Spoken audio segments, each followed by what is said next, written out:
of information. Discovering the most mysterious updates. Unleashing the enigmatic news. This is Janon Y. Lugo. Jabena Jazel S. Barasona. And Lawrence Alvarvichu, bringing you The hottest. The latest and the most comprehensive news in the country. This is Core News.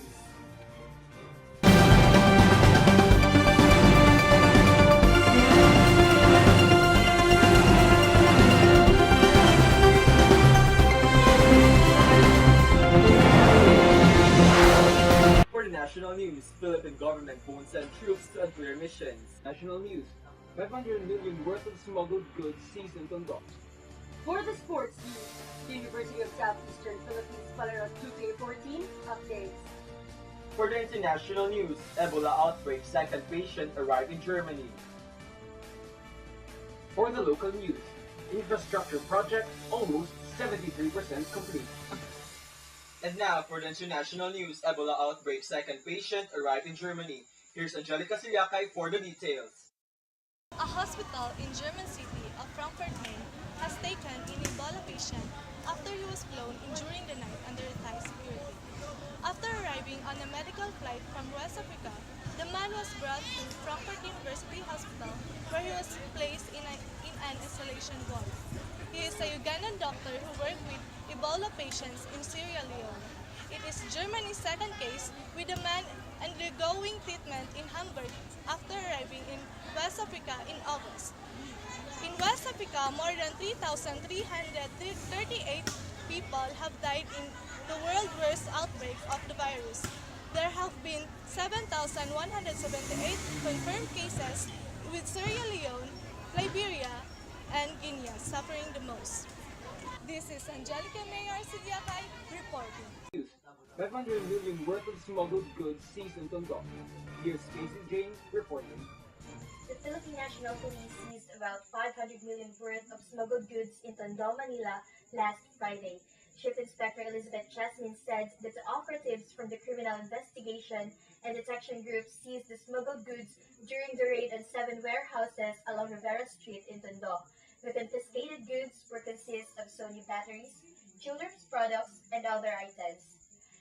Chief Inspector also said that the CIDG would coordinate with the product's brand's owner, saying that the seized goods were suspected of counterfeit. This is Casey Jane Diot reporting.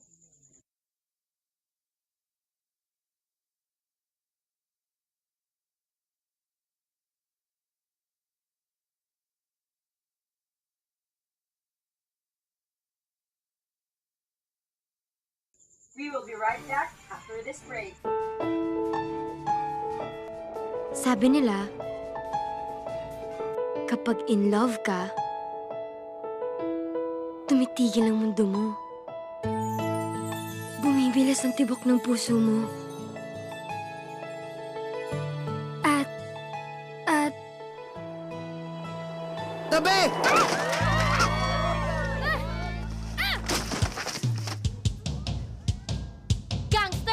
A boy trying to find the answers. Gangster? Gangster ang daddy ko? A girl trying to set things right. Aha! At si Athena Dizon ang great love niya. Together, they discover a love too great to die. Matindi nga tong si Kenji eh. Itinuring niyang Reyna si Athena. Oh, kapangalan mo pala. Ibig mo sabihin nagka-GF yan? Mahal na mahal niya yun. Kahit break na sila. Nasaan siya? Sino? Yung magandang Athena. Magpapanggap kang girlfriend ko para magselo si Athena. Ano? Athena, sige na! Sagutin mo na si Kenji! No, no, no, no. Say yes or die? Wag! Pa, si Kenji po. Boyfriend ko. Oh, Athena! Babes, turuan kita magsargo.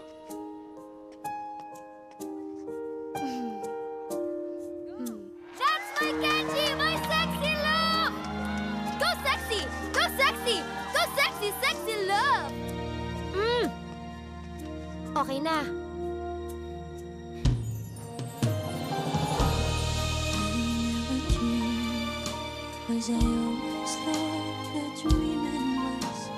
So ano ba talagang nangyari sa kanila? Ang love story daw nila ay isang malaking kaso ng bad timing. Gusto ko na itigil to kasi nagiging totoo na. Totoong ano? Totoong nagugustuhan na kita. On its 20th year, Star Cinema proudly presents a Kathy Garcia Molina film starring Daniel Padilla and Catherine Bernardo in a story about one great love that will stand the test of time. Dito kita pakakasalan. Sobrang pinasaya mo ako. Di ko ito makakalimutan habang buhay. She's Dating the Gangster. July 16 in cinemas nationwide. Smile na lang, Noreen, smile. Sige, Noreen, smile.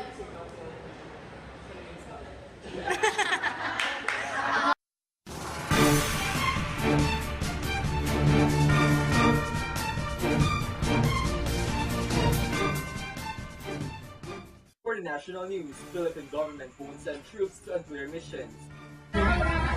Yes, Lawrence, the Philippine president said on Wednesday that his government would no longer deploy peacekeepers on impossible missions like the Golan Heights where Filipino forces were attacked by the Syrian insurgents.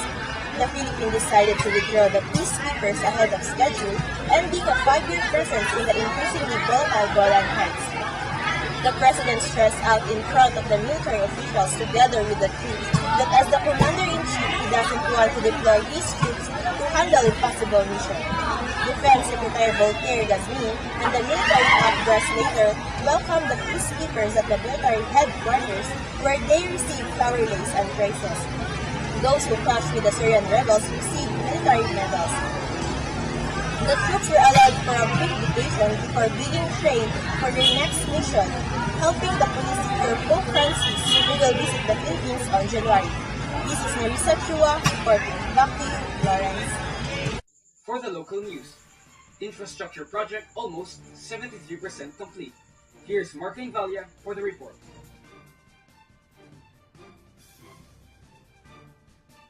The Department of Public Works and Highways, or DPWH, in Davao City, Region 11 had completed 73.37% of infrastructure projects in the region this year.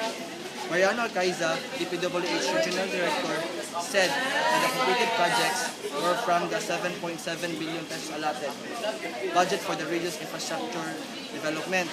For the on-site infrastructure projects, Alcaiza said that they have allotted 1.8 billion pesos, on which they have accomplished 61.3% of the projects. The projects include like repair of the bridges like Caraga Bridge and Taytayan Bridge, which were damaged due to Typhoon Pablo. Total allocated budget for the whole Region 11 this year was about 9.5 billion pesos, according to Alcaiza. This is Mark Encelas Vivaldi reporting.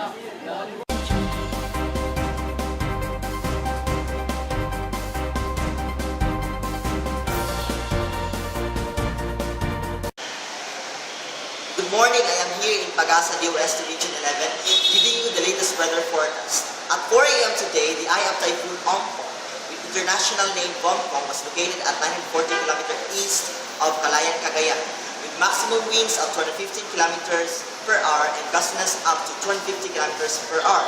It will move northwest at 9 km per hour. So as we see here, this is the Typhoon Bompong or Typhoon Ompong, and it will affect the intertropical convergence zone of Mindanao. So we will expect that Luzon, Visayas, and Mindanao will experience light to heavy rain. That's all for today. Thank you. We will be right back after this break.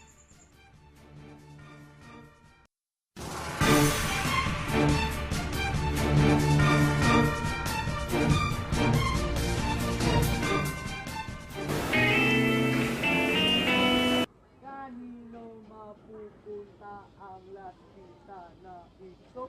Sa'yo o sa'kin? Sa'kin. Uulitin ko. Sa'yo o sa'kin? Sa'kin.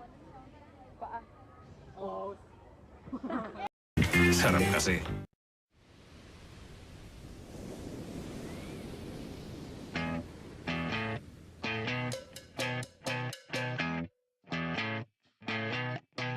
You're insecure, don't know what for.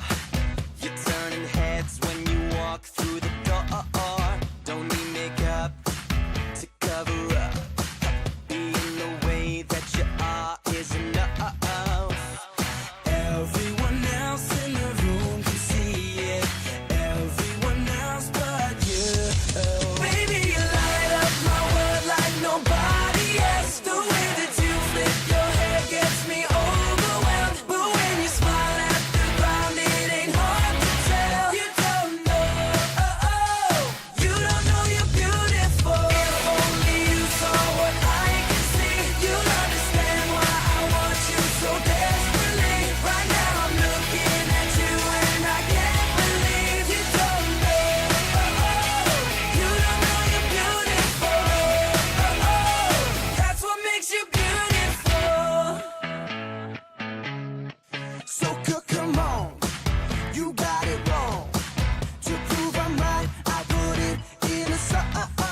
I don't know why you're being shy and turn away when I look into your eyes. Everyone else in the room can see it. Everyone else but you. Baby, you light up my world like nobody else. The way that you flip your hair gets me overwhelmed. But when you smile at the ground, it ain't hard to tell. You don't know, you don't know you're beautiful. If only you saw what I can see, you'll understand why I want you so desperately. Right now I'm looking at you and I can't believe you don't know, you don't know you're beautiful.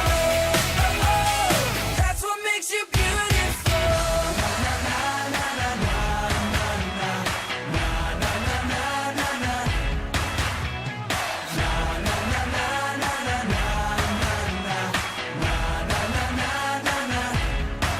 Baby, you light up my world like nobody else. The way that you flip your hair gets me overwhelmed. But when you smile at the ground, it ain't hard to tell. You don't know you're beautiful. Baby, you light up my world like nobody else. The way that you flip your hair gets me overwhelmed. But when you smile at the ground, it ain't hard to tell. You don't know, you don't know you're beautiful. If only you saw what I can see, you'll understand why I want you so desperately. Right now I'm looking at you and I can't believe you don't know, you don't know you're beautiful.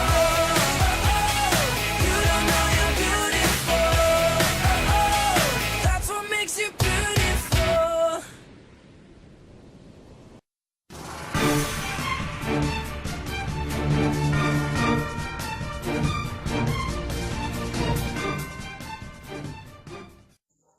For the sports news, use Epalera 2K14 updates. Here's Jacob Omamban. Jacob. Hello everyone, this is Grant Jacob. I'm covering the University of Southeastern Philippines Maradong Obrero 2014 here at the gymnasium, wherein I am interviewing some freshman students for their experiences since this is their first time in joining this event. So what is your name? My name is Mark. What's your course? BS Geology. Okay, so what is your experience and what can you say about the USEP intrams? Yes, since it is your first time, how do you handle the events and how do you enjoy the feelings? Actually, I did not join any events. Being a freshman, I can tell that the intramurals is somehow have a happy aura and an ambience, but it's just okay. I did not really enjoy well because I did not participate in any events. Okay, so how about your classmates? Do they join some events? A little few of my classmates during the events. Okay, so thank you, Mark, for being such a sport in this interview. So this is the Palarong Obrero 2014 update. Thank you.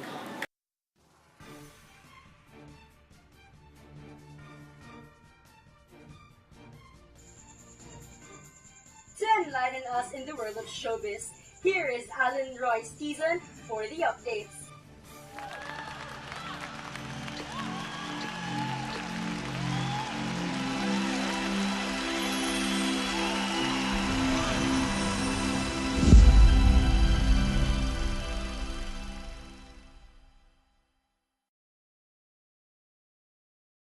Oh. The Voice USA has scored a big get. Taylor Swift serves the key advisor for the current season as confirmed by NBC. The superstar singer will serve as the sole mentor for all the artists on each of the 4 teams. We'll get to see her starting at the end of the month. So, to all the contestants, you should check it out. We'll be right back after the break.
Go. 87 days to go and it's already Christmas. And those were the hottest, The latest and the most comprehensive news in the country. This is Genuine Y. Lugo Jovena Jazel S. Barasona, and Lawrence Albert Vichu. This is Core News.